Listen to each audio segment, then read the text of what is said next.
You're listening to Design Atlas Season 4.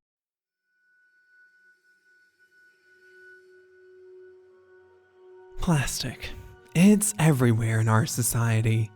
Although on the surface, it may seem like a convenient byproduct of modern consumption, the dilemma of managing plastic waste has become more pressing than ever.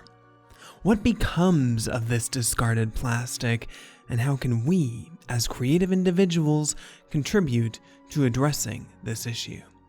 Plastic poses a significant threat to our environment and ecosystems for several reasons. Firstly, its production involves the extraction of fossil fuels, contributing to climate change. The disposal of plastic products, especially single-use items like bottles and bags, leads to massive amounts of non-biodegradable waste, filling landfills and causing long-lasting environmental harm. Additionally, plastics break down into microplastics, which are tiny particles that infiltrate soils, water sources, and even the air, posing health risks to both wildlife and humans.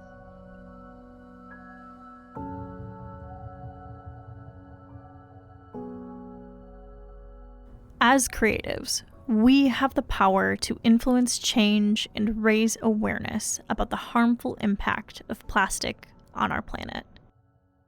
By leveraging artistic expression, storytelling, and innovative design, we can create campaigns that shed light on the consequences of plastic pollution and inspire sustainable practices. Collaborating with environmental organizations, we as creatives and designers can use our skills to promote eco-friendly alternatives, push for stricter regulations, and encourage responsible consumer behavior. One of the most severely impacted ecosystems is our oceans. Plastic waste, including discarded packaging and abandoned fishing gear, accumulates in vast oceanic garbage patches, posing a direct threat to marine life around the world. Sea creatures often mistake plastic debris for food, leading to ingestion and entanglement, which of course can be fatal. The toxic chemicals released by plastics really further contaminate the water, harming marine ecosystems and disrupting the delicate balance of underwater life. As creatives, we can harness our talents to produce compelling narratives, visuals, and campaigns that emphasize the urgency of addressing plastic pollution in our oceans and advocate for sustainable choices to preserve these vital ecosystems. I want to be part of this story, and the only way to be part of the story is for people to actually focus on telling it. That's Florent Beauverd, the 39-year-old environmental scientist turned director of creative and documentary productions at an organization known as the Ocean Cleanup. The Ocean Cleanup is a non-profit organization founded by Boyan Slat in 2013 with the mission to develop advanced technologies to rid the world's oceans of plastic pollution. The project focuses on deploying cleanup systems such as floating barriers that use natural ocean currents to concentrate and capture plastic debris. By strategically placing these systems in the ocean where plastic tends to accumulate, the Ocean Cleanup aims to reduce the amount of plastic waste in the oceans and prevent further environmental harm. The organization's innovative and ambitious approach has garnered global attention and support in the ongoing battle against marine plastic pollution. Florent, as a creative, is on this mission to do just that. So stay tuned, because in this episode, we'll dive into the deep end of the ocean and learn more about Florent's interests in geosciences and the environment and his passion for crafting stories to make positive change in our world.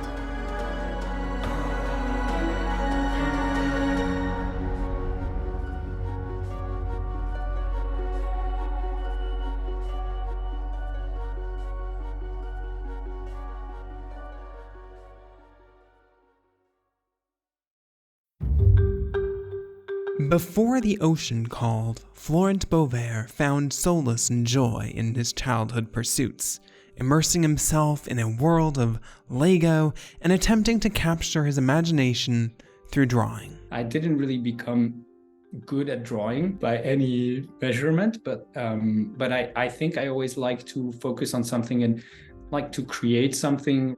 The journey into the realms of creativity took a turn towards visual storytelling during Florent's high school years. Photography became a medium of exploration, not with a definitive career path in mind, but as a natural evolution of his creative inclinations. And I think the real spark for creativity, or for what led into a content career, was what I started experimenting content creation and videography in the realm of action sports.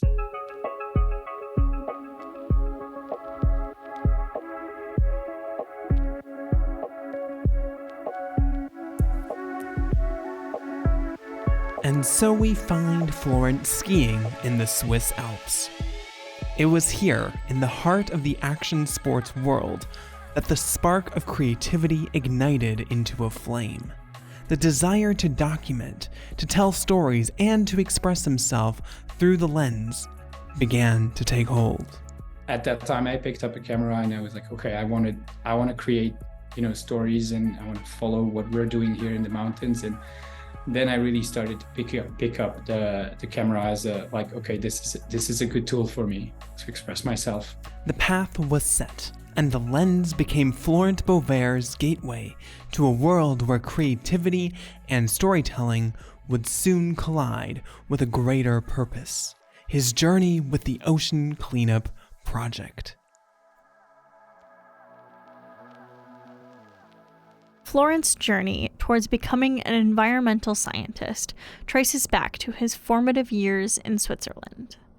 Born and raised with an inherent appreciation for the natural world, Florent's early experiences fostered a deep connection to the environment. This connection motivated him to pursue higher education at the University of Lausanne, where he dedicated himself to the study of environmental science. Florent delved into various disciplines encompassed by environmental science, gaining a comprehensive understanding of the intricate relationships between ecosystems, human activities, and the broader impact on the planet. His time at the University of Lausanne not only equipped him with the theoretical knowledge, but also instilled a sense of responsibility and urgency to address environmental challenges.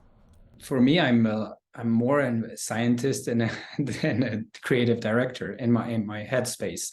I'm really curious about, when the scientific team is going to do something, they go on a research expedition.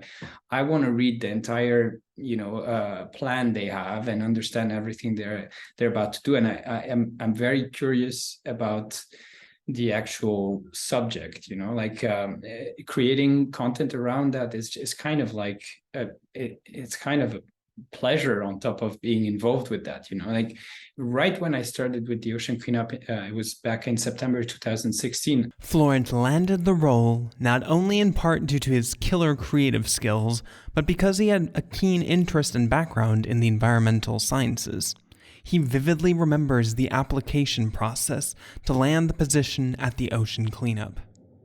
Of course, I was like, I sent an application saying okay, I'm your guy for this, because I have mechanical engineering background, environmental science background, and I'm a self-trained videographer and content producer. They said, okay, we want you, Flo, first assignment. We have this team gonna do, the research team is gonna do what we call the aerial expedition. We're gonna take a research airplane, fly 300-meter high above the Great Pacific Garbage Patch, and we're gonna try to remote sense with aerial sensors how much plastic there is in the ocean. And I was like, and they said, can you go there and create content about this? And I was like, yeah, sure. With his job secured at the Ocean Cleanup, he was immediately confronted with the enormity of the task at hand. So I arrived there. I knew nobody. I arrived in California, and it was like, okay, in 2 days, there's this airplane coming, and the whole research team was trying to kind of write the protocol of how they were gonna run the surveys about kind of counting pieces of plastic and stuff. And at first I arrived there and they were like, oh, there's the video guy knowing, he's just going to be in our, in our way. And so the research team at first, I kind of had to gain their confidence, their trust, like that they were actually going to gain something from me being there. And so the first flight, there was a test flight we did, and I was not allowed in the plane because I was not, I was not like in the team, the research team, the core team. So I was like, okay, I'm going to mount GoPros everywhere so that I record it. And then as the relationship between me and the research team started growing, they were like, oh, but wait, you're environment scientist, and at some point in the mission, they were short of somebody. They were short of somebody to actually do the research. So the research lead back then was like, hey, you know what, you're gonna do this instead of doing your creative scope, And I was like, okay, sure, and so and from that point, I understood like, hey, I am part of this team not only to create stories from an external point of view, but I have to invest myself and try to like help in whatever way my skill allow me to. And so it was a really good starting point. From that point on, I was like always saying like, hey guys, like I also understand what you're doing.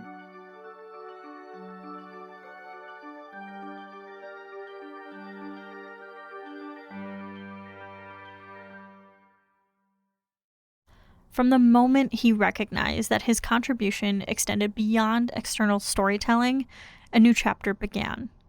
Not merely an observer anymore, Florent embraced the notion that his skills could be a vital thread in the fabric of the team's mission. This shift in perspective marked the beginning of a journey wherein he not only told stories, but actively invested himself to support the cause. Florent found a sense of purpose and unity with the team, fostering a collaborative spirit within the research team at the Ocean Cleanup. In the heart of the Ocean Cleanup project lies a relentless pursuit fueled by a profound sense of purpose. For Florent, waking up each day with an unwavering enthusiasm for the mission at hand has become more than a routine. It's a testament to the value of being part of a cause larger than oneself. The Ocean Cleanup. It's more than a name, it's a call to action, a mission, and a vision to restore our oceans to a state free from the suffocating grip of plastic pollution. But why this relentless focus on cleaning the vast expanse of our oceans? It's a question that demands an answer rooted in the undeniable evidence of the havoc plastic wreaks on our environment and human health. The Ocean Cleanup operates at the intersection of science and technology, conducting groundbreaking research to understand the depths of the problem. The data generated by marine biologists and environmental scientists serves as a beacon, guiding engineers to develop innovative solutions. It's a scientific and technology organization, right? We conduct research and science to understand the problem on one side, to know how to best tackle it. So it's an organization that has a big research department with marine biologists, environmental scientists, these kinds of profiles. We just try to answer questions about plastic pollutions that are not answered yet, and that this data can serve the engineers to develop the right solutions. The Ocean Cleanup believes in solving the plastic pollution problem through technology.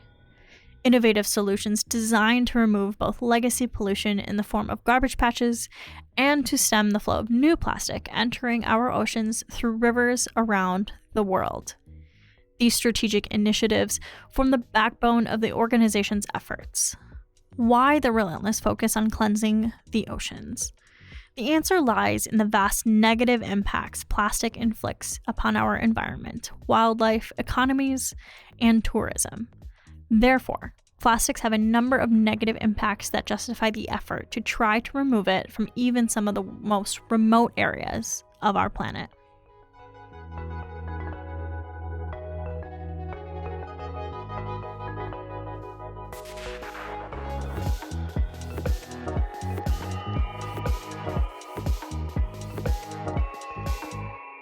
So we do need people to care about this particular problem. We need people to pay attention to this particular problem, and then obviously to start caring about it, and also start trusting our organization to be the right one to tackle it, or to tackle part of it. So we want to create, this level of care or love for, this mission, and this level of trust for our organization. And also we want to create a sense of inspiration, hope, and that makes that people are actually turning their eyes onto our activities. So that's kind of more on the emotional side of what emotion we're trying to generate, so that people start to support us. Of course, because we're a nonprofit, one of the big one is funding, is attract the funding that's needed to do this, and then attract the talent, so the people that we need to figure out these problems, into the researchers, the engineers. So we want to attract talent, we want to attract funding, and we want to also indirectly, we want to raise awareness, inspire people to maybe do something of their own, or participate in other initiatives where they can be more hands-on. But the primary goal is this, really make people care about this problem and trust our organization to solve it. Plastic pollution has become a pervasive issue across various regions of our planet. Identifying the precise sources of contamination can be a challenge, but in many instances, urban areas lacking robust systems for responsible plastic disposal play a major role.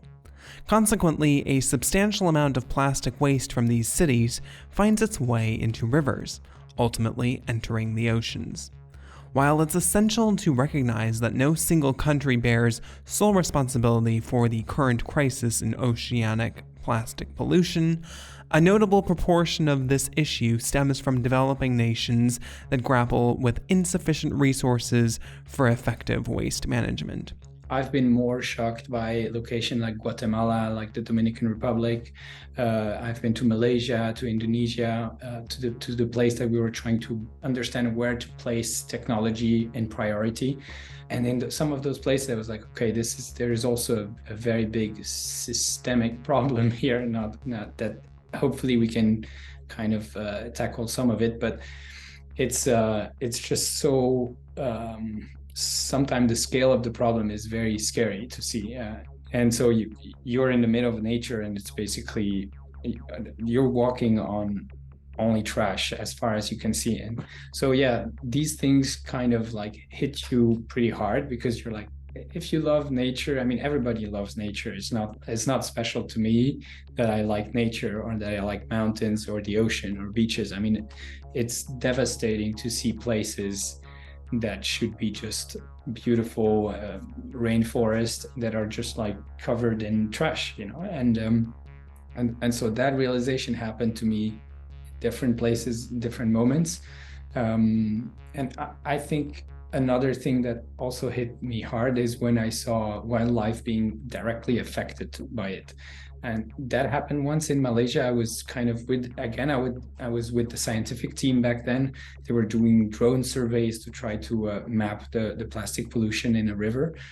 And then I saw that there was kind of a lot of trash coming through a little tributary of the river. And I had a big zoom lens. So I was like, I want to check what's going on there. And I zoomed, and then I saw that there was kind of one of these big lizard kind of like crawling, but it was crawling in just pure trash, like nonstop. And at first I was like, oh, cool, I get this great shot. Like that's my stupid creative reaction. Okay, I'm gonna get a great shot of a lizard in the trash, and then I put down my camera. I was like, wait, what were you just taking a photo of? It's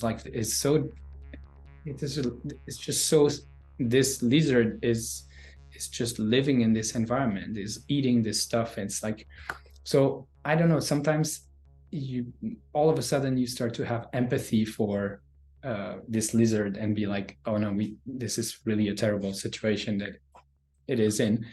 And I was never expecting to have empathy for a lizard, like that wasn't in my plans. But that's really on the river side. Really on land, you see trash comes from not that far away. It's here, kind of like you see it's very direct relationship between people misusing and plastic, mismanaged, waste. And this is just Florent's perspective from the oncoming plastic pollution and waste that is entering our oceans from the hundreds of rivers around the world. However, once these plastics enter the vast expanse of the ocean, the challenge intensifies significantly.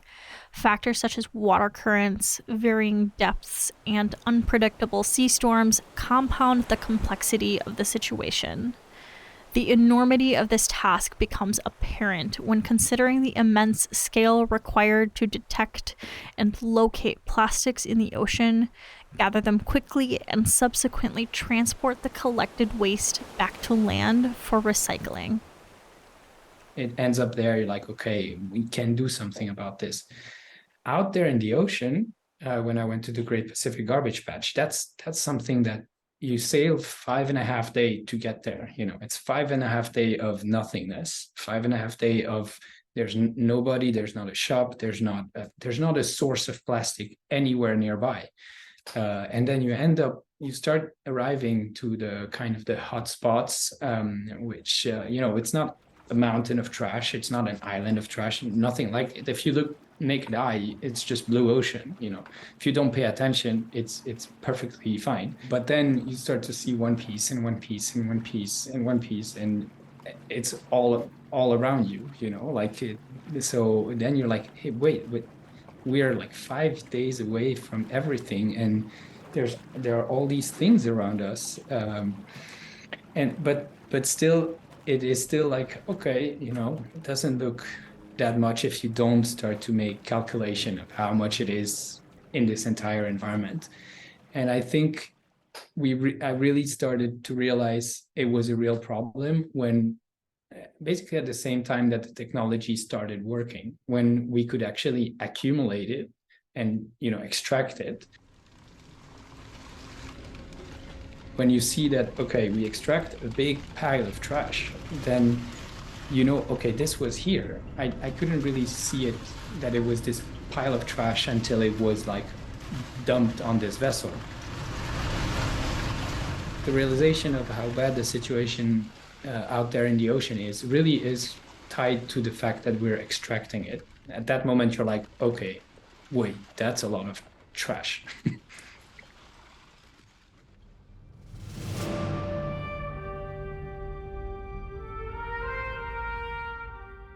And then obviously when we launched our new system that was launched last summer, so I was like, okay, we're going to have the moment that this really starts working, we're going to want to document this as well as possible. So we have these clips. I mean, I love, of course, getting this footage of these extraction week after week. It's kind of a repeated thing now, and I'm very focused in trying to film every extraction. It's really when you put them one after another that you realize how much there is, like it's one extraction, okay, well, that's bad, another one. So there's a real value in showing it and in showing, of course, the positive impact that we're having, but the positive impact that you're showing is also kind of showing how bad the situation is. No, I think this is by far the most impactful project I've been on.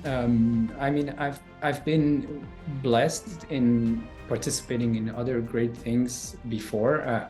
It's funny because I'm still thinking we're at the very beginning of the impact that we can have at this organization. So I'm like, it always feel like it's just the start.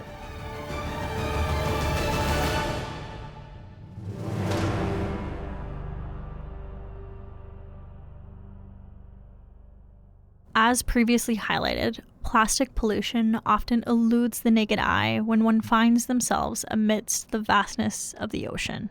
In the initial stages of the ocean cleanup, the team had to meticulously craft hypotheses, delving into the intricacies of plastic behavior within the ocean. Their efforts were concentrated on gaining a profound understanding of how plastic moves in tandem with ocean currents, a crucial aspect that required meticulous observation and scientific analysis. Okay, how can you, it's all floating. Well, first, that was kind of an assumption, but you have to make research to really confirm that it's all floating at the surface. How far deep do you need to kind of sweep the ocean to actually have a substantial impact? Because yeah, if you remove what's at the surface, but there's still so much like 2 meters below, you're like, and you haven't got that, you haven't had any impact. It's not about fixing it completely, because yeah, that would, if you put yourself those objectives, then you just don't start anything. But it's about how much impact can you have and where can you have the fastest impact. And there, so obviously floating plastic, big debris are a good place to start, because if you remove a big debris that's eventually going to become a lot of smaller debris, it's a better thing to kind of remove one big crate than try to go after 70 dispersed little things that are already too hard to get. So I want to have a positive impact, a net positive impact through what I do. So I think definitely I believe that we're having a positive impact. And I think that the premises of this organization, the vision, and it's audacious. Since Florent's inception into the project in 2016, his team has experienced substantial growth. Comprising a compact internal creative unit and an extensive network of external organizations and freelancers, the team collaborates seamlessly to handle diverse facets of production. Presently, the team includes a senior producer, a graphic designer, a copywriter, and Florent himself. This dynamic team is dedicated to creating a significant impact for the organization, raising awareness about a problem that might escape our notice due to its remote location far from the shores. It's about going big in terms of impact. It's not called, it's called the largest cleanup in history. I didn't make that line, but I signed up for that. I signed up for something audacious, for something remarkable. And so yes, you have to sometimes dig deep into your own belief system to be like, okay, we're gonna get to this crazy idea of fixing it like massively. Upon the successful collection of plastic and its return to shore, a new challenge emerges, determining how to handle it effectively. Fortunately, the ocean cleanup is equipped with a team of biologists, chemists, and other scientists who specialize in comprehending the nature of this material and finding appropriate disposal methods. However, tackling this issue is unsurprisingly easier said than done. This particular plastic, very hard to work with, very expensive to get out. So if you put it back on the market, it's so expensive, this particular plastic, that you need to do something very special with it for people to actually buy it. It's been out there for many years, for decades. It has contamination by the environment. It can be, it's very various type of plastics as well. So it's very it's extensive work to bring back this into a new material that can be used, but that again was one of the objectives.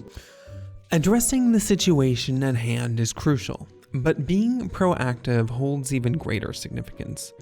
Government agencies wield considerable influence in preventing plastics from entering our environments in the first place. They can explore a range of measures, including the promotion of alternative materials to plastics that are more biodegradable and environmentally friendly. Implementing outright bans on specific plastic products is another impactful step that governments can take to stem the influx of plastic into our planet.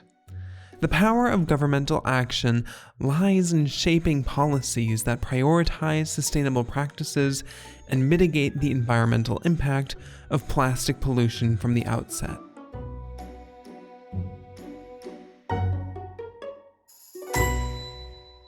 It might be that, in 5 years' time, 10 years' time, the organization has grown into into a place where we have we say a seat at the table to change things, how they work. And this is actually already happening, because since a year almost, we have like a more intense focus on governmental affairs and trying to okay, we found something, our research team figured out something.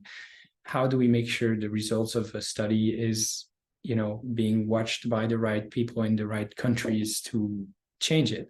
So I think, yes, ultimately, I think Boyan says that all the time. He says, like, we want to put ourselves out of business. And he says something funny. I think he thinks like non-profits in general should have this goal to put yourself out of business, because if you fixed a problem, then you have no reason to exist anymore. But of course, and right now, I think the fastest path to impact feels like removal and kind of interception, because of how much inertia there is to changing a system, a country, a place, a city, waste management. These things kind of have like very long response time for change to be effective. Plastics in the ocean are so important to eradicate due to the impacts it has on humanity and the wildlife. To Florent, it's a story worth fighting for because of the significance it has on our everyday way of life. We mentioned early on in this episode, we can't live a day without plastic. We have grown accustomed to so much plastic in our life, we almost don't stop to consider what happens to that waste and what should we really do about it. I want to be part of this story, and the only way to be part of the story is for people to actually focus on telling it. So, how, as creatives, can we help with such causes like the ocean cleanup? Being at the ocean cleanup, I've seen also so many great creatives. I've been seeing what happens, and so many creatives reach out to me saying like, how can I help you? I love your mission. How can I help? I'm a designer. I'm a 3D artist. I'm a graphic designer. I'm a photographer. Like, I can sense that every creative in this world wants to put their skill into a certain good purpose. So I've been also seeing that a lot of like new type of creative studio have started. Like there's been just studios and movements of creatives that are trying to kind of stop working in the advertising industry for stuff that is kind of like not really solving anything. So I think creatives are I think at least a certain portion of the creatives in this world are trying to kind of find their way into working for a project like this. If there's a valuable lesson to learn from Florent's narrative, it's this.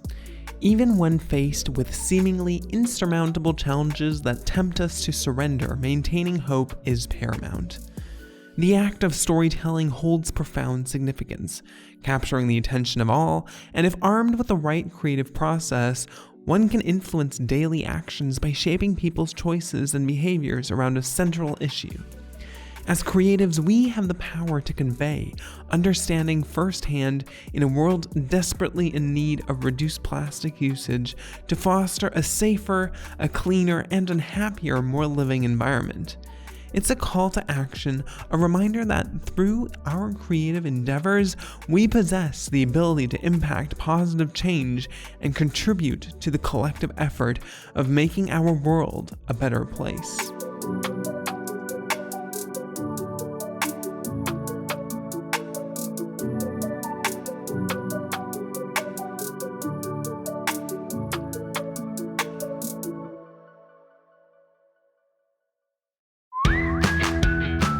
For more information about Florent and the ocean cleanup, visit our website, designatlaspod.com. Don't forget to follow our show on Instagram or join our Slack community. All these details and more can be found in our show notes of this episode. Love what we're doing on Design Atlas? Make sure to give us a positive review on your favorite podcast streaming platform. We'd really appreciate your support.